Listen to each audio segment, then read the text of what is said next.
Déjeme saludar en estos momentos a la doctora Leticia Calderón Chelius, experta en asuntos migratorios, investigadora del Instituto Mora, para que hable con nosotros sin censura de los temas más importantes. Doctora, ¿cómo le va? Muy buenos días.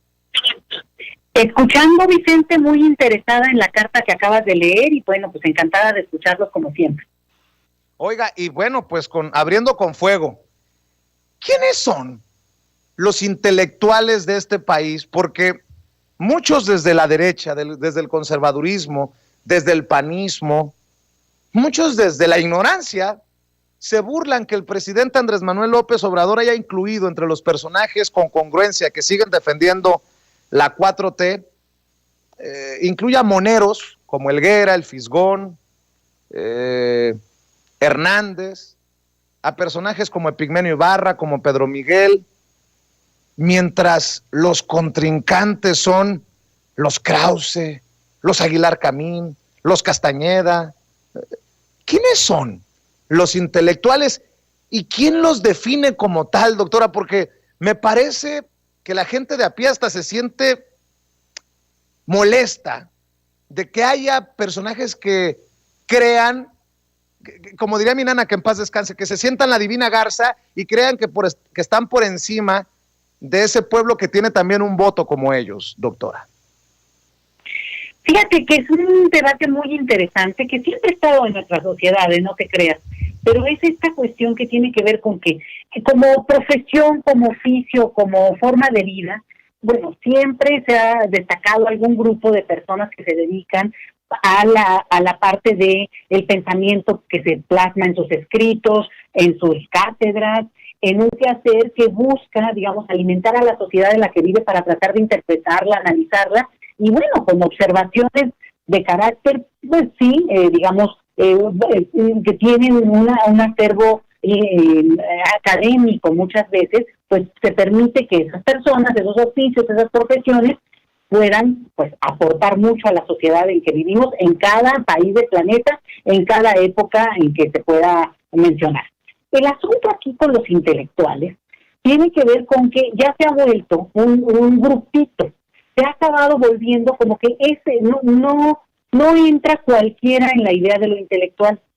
Como yo mencioné, es como un oficio, una profesión, un tipo de dedicación laboral a la que algunos pues pueden dedicarse, porque no cualquiera tampoco. Pero dicho eso, acá se ha acabado volviendo un tema en el cual, para ser intelectual, me decía alguien, es que sales en la tele, casi que eres parte de toda una planeación en la cual tienes, digamos, una proyección permanente a través de los medios de comunicación masiva, reflectores que te permiten permanentemente estar en esa discusión pública que se ha dado desde hace mucho, Vicente, porque las personas que hoy oímos con mayor resonancia en estos medios de comunicación masiva han tenido estos reflectores desde hace mucho y son plumas en algunos casos muy congruentes, ¿no? Con una capacidad también de escribir muy, digamos, que permite traducir algunos mensajes de manera interesante, importante.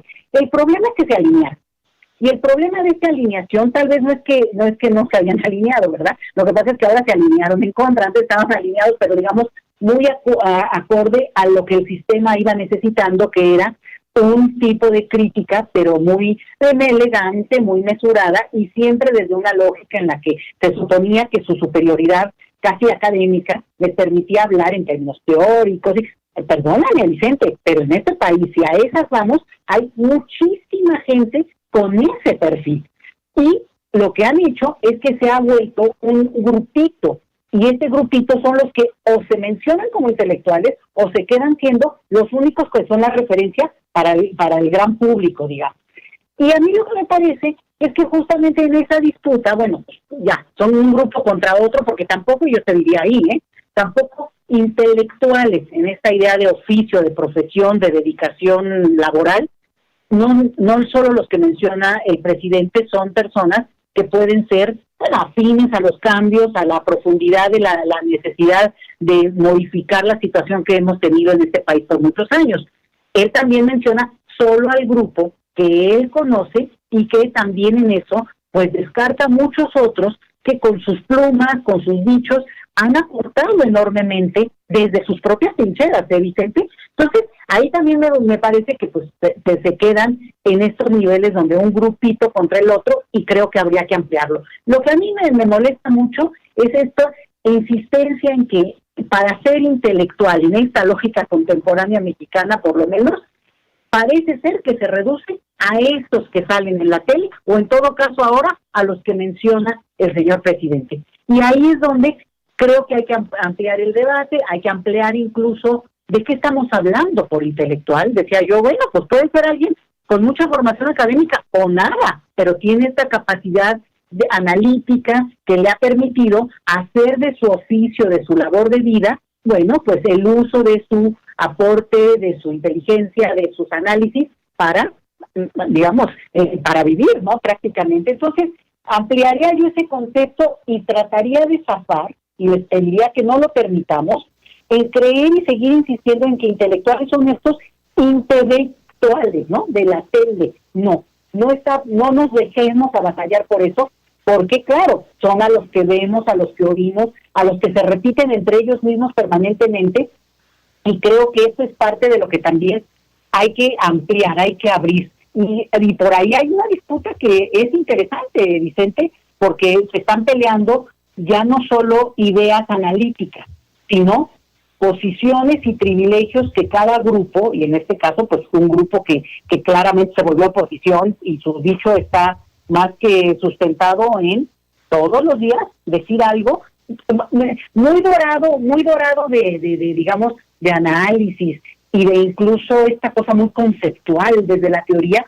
pero no nos dejemos avasallar, Vicente, porque también, ni te creas, ni son los únicos, ni además son los únicos que podrían en todo caso argumentar de una manera elaborada ciertas ideas que creo que se están quedando en el caso de esos argumentos ya muy rebasadas, ¿no? Bueno, ni quiero repetirlas para no darles lugar acá, pero pues ya sabemos, ¿no? Los que insisten en que si el totalitarismo, defínanme el tema, en que el populismo, defínanme el tema, que si esto ya es una dictadura o no, a ver, ¿de qué estamos hablando por dictadura? ¿Cómo definen democracia? O sea, ¿me entienden? Vamos a dejar ya que ese discurso se ubique donde debe estar y no permitir que tenga la única voz cantante en esta sintonía, digamos, de un debate mucho más ampliado, Vicente. ¿Estará usted de acuerdo que también es necesario exhibir a estos personajes porque están más actuales que nunca y están más metidos que nunca? Por ejemplo, uno de estos intelectuales que critica el presidente Andrés Manuel López Obrador es Enrique Krause. Álvaro Delgado acaba de publicar en Sin embargo MX, el jefe de investigaciones de la revista digital, que la UDG, la Universidad de Guadalajara, pagó cerca de $1.5 million a Clio de Enrique Krause para la generación de un documental que sea crítico de la 4T. Por eso yo insisto, no es por hacerle el caldo gordo a estos personajes, pero cuando salga el documental sobre el populismo y le quieran poner en la torre o confundir a la gente, el pueblo debe saber quiénes están detrás del financiamiento de estos esfuerzos contra la 4T, doctora. Fíjate, Vicente, todos los caminos nos llevan a la estafa maestra. Ahorita estás mencionando un caso, pero paradigmático, del uso de las instituciones públicas, las universidades, que al final han servido como caja chica para sus directivos en algún momento. No estoy diciendo que todos, pero claramente aquí en el tema de la estafa maestra sabemos muy bien que ese uso hubo desde muchas universidades públicas para que, en su caso, o rectores o directores, lo que haya sido, usaran, aquí estamos hablando de más de $1 millón de dinero destinado a un video que digamos, se cubre con esta cosa de un trabajo académico. Otra vez volvemos al tema, ¿no? Un trabajo intelectual. Y con eso tú puedes encubrir una cantidad de cosas que al final tienen un sesgo de partidismo, de incidencia política, que digamos sería válida si la financia quien lo está promoviendo y es cosa de esa persona. Pero el problema es cuando haya todo un uso de las propias instituciones, y en este caso del Estado, pero que están siendo además ocupadas por mafias hasta familiares, mafias de poder local, que han hecho de esas instituciones académicas, pues a su vez, no solo botín, sino, como te decía, cajas chicas. Entonces, claro, cuando de repente sale un video que tú puedes decir, oye, pues qué interesante, un video, pues no, lo vemos de historia o te decía yo, conceptualmente, pues creo que es una forma ahora de aprender muy interesante, muy lúdica, muy gozosa, viendo estos documentales maravillosos que hay. El problema cuando ya tienen una firma, Vicente, tienen una intención y además no son pulcros en el manejo realmente del origen, ni lo dicen. Porque entonces podrían decir, le fue financiado, bueno, espérame, ¿y por qué a ese grupo y no a sus profesores investigadores que tienen las propias universidades? ¿Por qué se deja a profesores o a intelectuales, otra vez estoy usando la palabreja, de otros lugares que hagan el trabajo que en todo caso se supone que es el presupuesto para lo que tendría que estar destinado de cada institución? Entonces, volvemos al asunto en el cual el manejo que ha tenido volverse propiedad privada, las instituciones de quien las controla, también es parte de una discusión que se tiene que abrir y fuerte, Vicente. En el caso de las instituciones de educación, pues bueno, obviamente ya la estafa maestra, por eso yo te decía, todos los caminos nos llevan a esa estafa maestra, porque fue el móvil, fue el modus operandi que además con esto, pues porque tenemos una confianza en las instituciones académicas, una respetabilidad, un prestigio que se han ganado a nivel nacional, pues con esto se quiso encubrir, porque, pues, como que no lo cuestionas por ese lado, y es lo mismo que estamos viendo con este video que tú mencionas. Al final, bueno, si lo está avalando una institución pública o está reteniendo ese recurso, si eventualmente sale el dato, bueno, se entiende que es algo que está cubierto de digamos, intelectualidad, de una cosa más compleja. Y pues no, lo que estamos viendo es de golpeteo, Vicente. Y ahí es donde me parece que otra vez vale la pena entrarle a la discusión y que se hagan cuentas claras. ¿Cuál es el objetivo y la razón, digamos, que justifica que esa universidad haya dado ese recurso a un, investigador ajeno a la propia institución? Ya no eso te diría, tendría que justificar por qué le encargan a otro de fuera de ahí un trabajo, pues si fuera estrictamente, y neutralmente académico el producto. Entonces, como no lo es, Vicente, pues se vuelve un escándalo.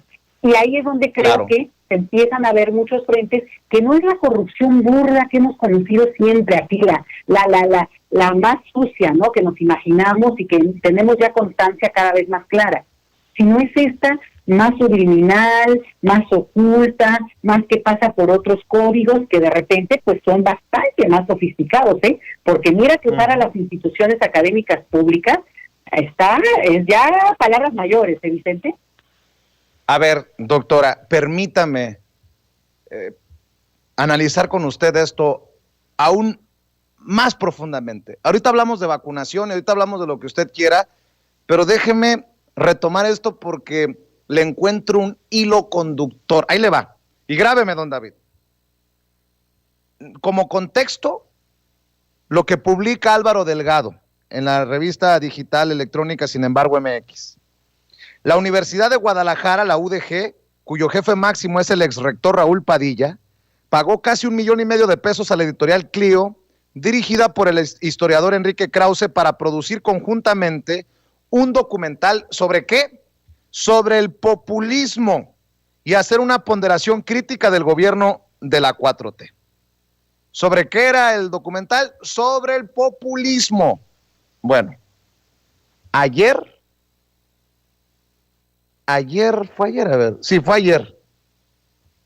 que el INE, el Instituto Nacional Electoral, puso este tuit: te esperamos hoy en la presentación de Yo, el pueblo, cómo el populismo transforma la democracia. ¿Qué? Ahí le va otra vez. ¿Cómo el populismo transforma la democracia? Con la participación del consejero Ciro Murayama, en el marco de este evento virtual, Filey 2021, del 23 de abril al 2 de mayo. A ver, ahí le va el hilo conductor. Ciro Murayama, para ser crítico, del populismo, el consejero del INE, señalado de ser un árbitro sesgado para apoyar al PRIANREDE contra López Obrador, contra Morena y contra la 4T. ¿De qué va a hablar? ¿De populismo? ¿De qué es el documental que le están pagando a Enrique Krause de la UDG casi $1.5 millones de pesos? Sobre el populismo. Por favor, compañeros, veamos y escuchemos, porque esta es una transmisión abierta, promovida por el INE, es de INE TV esta transmisión, con Ciro Murayama, precisamente en su papel de golpeador de López Obrador y de la 4T, y lo analizamos con la doctora Leticia Calderón Chelius. Échele, Ceci. Cómo el populismo transforma la democracia. Nadia Urbanati estudia el populismo como proyecto de gobierno que transmuta los principios y reglas de la democracia al grado de desfigurarla. La autora identifica que el populismo no es sinónimo de fascismo, pero que comparte bordes borrosos con esta y la democracia, situándose a medio camino entre ambos. El populismo aparece como un parásito que se engendra y crece en la democracia, pero que también se extingue en ella, abriendo paso a otro régimen, quizás autoritario, dictatorial o fascista. El fenómeno del que se ocupa Urbinati, si bien puede rastrearse desde el siglo XIX, es el que se ha extendido en los últimos años tanto en democracias occidentales consolidadas como en las emergentes. Propone leer al populismo como una estrategia para llegar al poder que emplea procedimientos democráticos con fines no democráticos, cuya esencia es la negación de la legitimidad del pluralismo político y de los mecanismos de intermediación entre gobierno y sociedad. Los populistas pueden ser de izquierda o derecha, no necesitan un programa de políticas claro, basta con que usen un lenguaje de condena, que acusen a los enemigos del pueblo de corruptos e inmorales y que declaren que el líder populista está decidido a llevar al pueblo al poder. Urbinati se interesa por analizar y discutir no tanto lo que el populismo es, sino lo que hace una vez que gobierna, cuando trastoca el significado de mayoría para volverse una suerte de mayoritarismo, donde las opiniones y las decisiones que se oponen al pueblo populista son castigadas, ridiculizadas y rechazadas como una conspiración de las élites. El populismo deviene en exclusión de las minorías políticas y en negación de la discrepancia. En el populismo, en vez de la representación de la pluralidad por el Parlamento, se pretende la encarnación del pueblo en el líder. La diversidad de actores se sustituye solo por dos jugadores: el pueblo y el líder. La consecuencia es que un líder populista en el poder debe crear una nueva forma de democracia para sobrevivir, y esto a su vez crea el riesgo de que el líder destruya las instituciones y los procedimientos democráticos de manera que resulte fatal para todo el sistema político y administrativo. Ello hace imposible la estabilidad en y de un gobierno populista. Cito: el populismo en el poder está condenado a ser desequilibrado, como si estuviera en una campaña permanente, o a convertirse en un nuevo régimen. No puede darse el lujo de ser un gobierno democrático entre otros, porque la mayoría a la que representa no es una mayoría entre otras, es la buena que existe antes de las elecciones y al margen de ellas. Fin de la cita. Si bien el populismo no prescinde de las elecciones, tampoco les concede su cualidad como procedimiento fundamental que permite la expresión y recreación del pluralismo intrínseco a las sociedades complejas. Para el populista, las elecciones no producen reconfiguraciones políticas, sino que constatan la existencia de una mayoría auténtica, afirmando así la legitimidad no solo numérica, sino moral del líder y de los suyos sobre el resto. Se podría decir que el populismo utiliza las elecciones como plebiscitos y al hacerlo las desfigura, nos dice nuestra autora. No sorprende entonces el inexistente compromiso democrático de los populistas con los resultados electorales cuando no les favorece. El populismo tiene fobias persistentes hacia el sistema de partidos, los medios de comunicación, los intelectuales, que invariablemente identifica con la élite, con el sistema y como un obstáculo a su causa.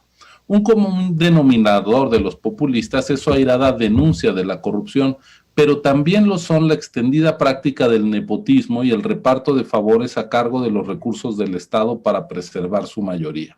Ya, a ver, Un rasgo adicional. Ceci. Doctora, ¿ha quedado claro el hilo conductor?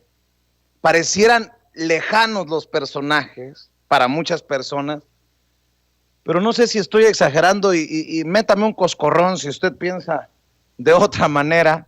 Ya sabe que somos amigos y la quiero mucho y la respeto mucho, pero he encontrado este hilo conductor con lo que destapa Álvaro Delgado de un documental que ocuparía a Enrique Krause para hablar del populismo y ser críticos de la 4T, y las participaciones en estos foros de Ciro Murayama, dizque parte del árbitro imparcial, pues para citar a una autora o leer estas diatribas. O ¿qué piensa, doctora, de esto que propongo como reflexión? Vicente, es que el populismo se ha vuelto el mantra de nuestros, digamos, intelectuales visibles en esta lógica que mencionaba yo antes, de que son los que la televisión enarbola o los que son personajes públicos por una serie de razones. Entonces, se vuelve un mantra que repiten incansablemente, pero además con esta idea, incluso en su propia observación conceptual, dice, bueno, pues puede haber un populismo de derecha, puede haber un populismo de izquierda, de democrático o autoritario, o sea, es un concepto amplio. En todo caso, y mira que hay gente que es experta en esto, podría discutirlo con muchas referencias y por horas y horas. Aquí lo que me llama la atención, y fíjate que es muy reciente y es de estos últimos días, es la aparición de esta información del video de Krause, financiado por una institución pública mexicana que en todo caso, insisto, tendría que haber destinado el recurso primero a quien dentro de su institución podría haber hecho un trabajo al respecto. Bueno, luego, el libro de Bartra también habla de lo mismo. Un libro que apareció hace mes y medio, y que ha tenido todos los reflectores de manera interesante. Ese libro la gente no lo ha leído, solo lee el título, pero no ha leído su contenido. No me voy a extender en eso, pero un día platicamos al respecto. Por cierto, nada más, doctora, nada más para acotar, el libro, a la presentación del libro fue invitado Ricardo Anaya. Ya con eso dijimos todo, perdón. Y luego se quejan de que el presidente López Obrador lo señala en la mañanera. Perdón, doctora. Y no solo deja tú quien lo invite, ¿no? El asunto, digamos, que no es cualquier cosa, por supuesto, pero es la cantidad de reflectores que ha tenido un libro que, insisto, si alguien lo lee, se va a dar cuenta que son las reflexiones que el autor hizo en sus editoriales, en sus columnas que escribió durante varios meses, incluso un par de años, en el periódico Reforma, en las cuales, por cierto, no le atina a una sola de las observaciones que él está suponiendo que va a ocurrir. Él dice, no va a haber forma de que gane la oposición porque el PRI es muy fuerte, ¿no? Bueno, y después dice, bueno, creo que me equivoqué porque no voy a alcanzar a ver. No le atina a una sola. Entonces, no les invito a leer el libro, pero yo con mucho gusto les adelanto que es un recopilado de las propias columnas del señor, del doctor Bartra, que después él a su vez reanaliza. Entonces, digamos, el título es lo que es interesante, pero yo lo quería juntar también con otro detallito de esto que tú estás tratando de ver como un hilo conductor, que no es tan simple, porque tienes toda la razón, hay conexiones. Aparece un tuit ayer de Leo Zuckerman, que, digamos, trata de jalar a su artículo en difusión en este momento, pero el detalle es que él dice, si la mayoría, al final de cuentas, no se gana por elecciones, bueno, quienes se oponen podrían imputar que la intervención del presidente tuvo una clara influencia en ese resultado, y con eso, bueno, descalificar el proceso electoral. Vicente, es gravísimo lo que estamos oyendo, porque si te das cuenta, son voces, una por aquí, una por allá, y al final todas están hablando de una noción que tiene que ver con que la democracia era, hasta que empezó este sexenio, digamos, el proceso electoral que lleva vía las urnas a quien el pueblo quiere, efectivamente, que me disculpen, pero eso está hasta en la Constitución de Estados Unidos. La primera palabra que se menciona tiene que ver con el pueblo. Entonces, aquí el asunto interesante es cómo ya se volvió esta democracia pues no tan cómoda, porque resulta que cuando no hay forma de darle la vuelta, ahora hay una forma, Vicente, que es con amparos. Ahora están usando el Poder Judicial para vía de los amparos detener lo que antes era imposible detener con amparos. Leyes, iniciativas que se impusieron y que aunque hubo amparos, no se lograron detener y ahora todos los amparos se aprueban. Bueno, dicho esto, esta presentación que tú me pusiste aquí del libro del que está hablando el consejero Murayama, es interesante porque se utilizan palabras muy, digamos, que redundan en esta idea de que el populismo es esta cosa oscura que no entendemos, es ese líder carismático, maligno, que en el fondo lo que quiere es controlar las mentes de las personas y que no nos damos cuenta, porque además somos ciudadanos inocentes y tarados, ¿verdad? Seguramente nos dejamos llevar por ese líder mesiánico, que es la otra palabra favorita, que va contra la democracia, que entonces, bueno, se contradice porque si ese líder llega a partir de las urnas, pues entonces tal vez todo el proceso o todo el modelo tendría que ser revisado, porque entonces si la propia democracia construye a sus propios monstruos, como suele ocurrir con cualquier sociedad, por supuesto, bueno, quiere decir que también construye sus candados, Vicente, y sus candados son el proceso electoral, que así este buen hombre menciona como, bueno, el uso plebiscitario del liderazgo. Bueno, discúlpame, Vicente, pero esta gente tiene años trabajando proceso electoral para saber muy bien que toda elección intermedia tiene una parte de plebiscito, en el sentido de que ratifica o cuestiona, como ha ocurrido la mayoría de las veces, el ejercicio ya en el poder de quienes están en dicho poder. Entonces, sí me parece muy grave y por eso el hilo conductor nos lleva a que empecemos a marcarlos y a jalar los hilitos. Uno lo dice en un tono, otro lo dice de otra manera, y hay que estar precavidos, porque es una construcción que parece muy, retomo otra vez la palabra, intelectual, muy conceptual, y que empieza a generar todo un discurso que, claro, se cubre de una sapiencia y de una forma de mostrarlo que quienes no estamos en ese expertise, avasalla, Vicente, y no hay que permitirlo, porque en realidad está engolosinado en ese discurso. Fíjate, el populismo no es eso que pensamos, pero los bordes borrosos que pueden llevar al fascismo, que es parasitario. Y las palabras, Vicente, mira, me lo voy a echar con calma este video, porque creo que lo que hacen es justamente como el vendedor de feria, que dónde quedó la bolita, y ahí es donde empezamos a caer y repetir conceptos que ni son lo que están diciendo, y en todo caso son construcciones justamente conceptuales para tratar de ubicar un tipo de gobierno, otro tipo de gobierno, pero que no necesariamente pueden encasillar el ejercicio del poder, Vicente. Me parece bien grave lo que estamos viendo. Precisamente sobre lo que escribió Leo Zuckerman en Excelsior, de donde es director editorial Pascal Beltrán del Río, leo, y lo voy a citar, doctora: si a Morena y partidos satélites le va bien en las próximas elecciones de junio, la oposición podría buscar la invalidez legal de estos comicios presentando las pruebas de la intervención abierta del presidente López Obrador en las campañas. Escribe Leo Zuckerman. Por eso no es poca cosa que Juan Pablo Gómez Fierro, el juez segundo de competencia económica y telecomunicaciones, sea el juez detrás de estos recursos de amparo que están presentándose ahora contra el padrón de telefonía.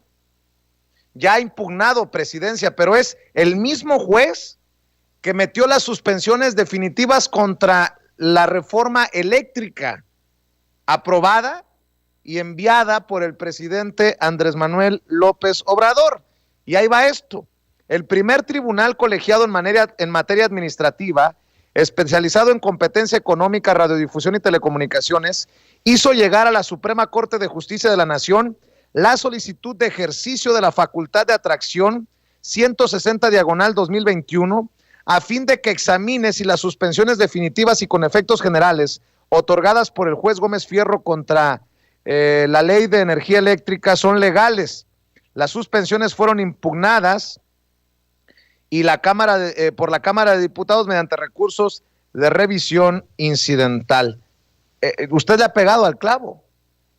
Ya están construyendo algunos un discurso que podría llevarnos al 7 de junio a ver a personajes como este juez, no estoy diciendo que este en particular, pero como este juez, Juan Pablo Gómez Fierro, presentando argucias legales contra el proceso electoral. Qué miedo, doctora, pero si no lo hablamos aquí, ni más que lo hable Leo Zuckerman y Jorge Castañeda y Aguilar Camín y Krause y Ciro Murayama. No, mira, es que el credo democrático llega hasta donde sus privilegios empiezan a tener que ceder en algo. Es increíble cómo se está construyendo una narrativa y ante la cual efectivamente hay que reaccionar y tratar de ver los clavos que se van soltando por ahí, por allá, y que están realmente muy calientes, Vicente.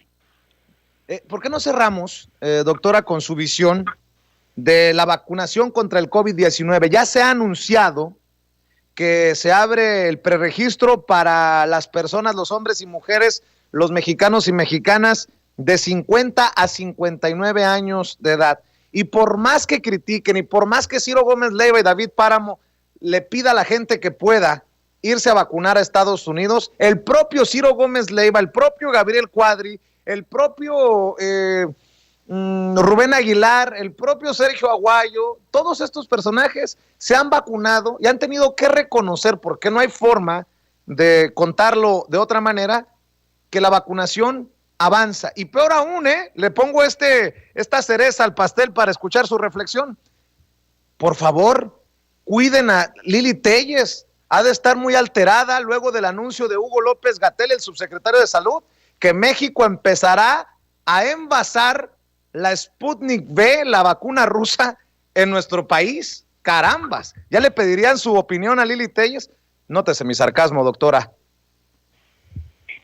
Fíjate, Vicente, que voy a hilar esta reflexión de las vacunas con el tema anterior del populismo, porque justamente esto contradice este discurso en la medida en que tú tienes un gobierno eficaz y eficiente para un tema que preocupa al planeta.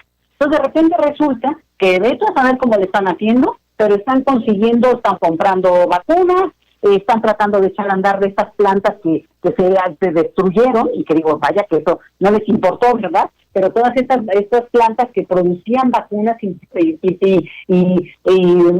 dosis contra los venenos que hay en el país, ¿no? Porque también todos estos insectos que producen enfermedades tremendas. Bueno, esta industria en México era potente, era fuerte. Entonces, ahora echar a andar de nuevo toda esa industria se está llevando su tiempo, pero efectivamente está permitiendo que en el país se pueda envasar, ya se está envasando, pero que se vaya a seguir, porque acuérdense que esto del COVID, aunque se logre un cierto equilibrio, no se va a desaparecer, ya llegó para quedarse con nosotros, y seguramente nos vamos a tener que estar vacunando pues cada año, vayan ustedes a ver, eso yo no lo sé, pero seguramente va a haber un periodo como lo hacemos con otras enfermedades, con otros demás. Entonces, lo importante es irse preparando para ya vivir junto con el COVID por el resto de nuestras vidas. Dicho eso, pues el gobierno ha mostrado eficiencia y efectividad. Y claro, los críticos que estaban, como locos de que no, aquí no hay vacunas, lo único que se ha demostrado es que, primero, el acaparamiento de Estados Unidos ha dado hasta para el turismo COVID. Entonces, quien no puede esperarse, pues que vaya a Estados Unidos, y lo han hecho. Y mira, la verdad nos quita una presión, no hay ningún problema. Pero el otro es que justamente en términos más de discurso, pues contradice esto que trataríamos en el imaginario de decir, no, un líder malvado, cruel, despiadado, que lo que quiere es controlarnos las mentes, ¿no? Y entonces le decimos populista. Pero resulta que logra, a diferencia de otros gobiernos, no quiere decir que esto no vaya a poder repuntar en algún momento, nos lo están advirtiendo, pero por lo menos ahora ya logramos un cierto equilibrio que nos está permitiendo poco a poco regresar ya a las calles, a los parques, eventualmente a los trabajos, a las escuelas, Y eso en términos políticos se llama eficacia, eficiencia. Y entonces, bueno, ¿me entiendes? Tienes frente a un discurso alarmista que pretende asustar y darle un nombre a ese monstruo malvado, tienes un gobierno que, bueno, tiene un montón de defectos también, Vicente, tampoco vamos a estar diciendo así que no, pero el último que no tiene, por lo menos en este tema, es haberse quedado sentados o robarse el dinero como lo hicieron con la H1N1, quienes estuvieron a cargo de ese tema hace 11 años, Vicente. Entonces, aquí es donde empezamos ya no en una lucha de discursos, sino también de cuestiones concretas. La pura imagen, y tú mencionaste, porque ahí entro ya yo, Vicente, en la vacunación de los 50-59, pues ahí vas a ver la fila de toda la bola de que nos vamos a estar formando para que nos vacunen y poder sentir que empezamos a respirar ya con un poquito más de calma, pues porque todo el mundo lo que queremos es eso, que lograr, digamos, controlar la bestia del COVID, ¿no? Entonces, creo que son imágenes muy fuertes. También tú mencionas de algunos de estos intelectuales que han ido a vacunarse en todo su derecho, porque es un servicio universal, no tendría por qué no serlo, pero al mismo tiempo, pues implica hacer uso de ese Estado, pues que para eso es, porque el Estado tiene que existir, y si algo, y con esto cierro, Vicente, si algo ha demostrado esta pandemia, es la necesidad de tener un Estado a cargo, digamos, de la población, en el sentido de que la salud, la educación, los servicios públicos básicos, no los va a hacer ningún privado, o el nivel de negocio que va a querer sacar va a condicionar ese servicio, y por tanto se necesita la presencia del Estado para este tipo de cosas y mucho más, pues, porque la desigualdad no se quita nada más así, ni por lo menos no se contiene, sino hay también instancias que están al frente y tratando de darle a los desiguales lo que les permite tener un acceso a bienes que al final de cuentas el dinero no es todo lo que puede permitirlo, ¿no? Entonces, sí me parece que la propia narrativa que construyen los hechos es una imagen muy potente para poder hablar de esa otra narrativa que se pretende construir con estos que hemos visto, ¿no? Clavos calientes que vemos uno, otro y otro, pero que no son inocentes, Vicente, y qué bueno que los estamos desbancando desde aquí. Doctora Leticia Calderón Chelius, como siempre, mi admiración, mi respeto, mi cariño. Gracias por compartir con nosotros todos los martes aquí en Sin Censura, y espero que cada vez sean más las personas que te siguen en Twitter en @LetiChelius, @LetiChelius. Es la doctora Leticia Calderón Chelius. Doctora, quedemos al pendiente. Abrazote para todos, Vicente. Hasta luego. Gracias. Experta en asuntos migratorios, investigadora del Instituto Mora, hablando sin censura.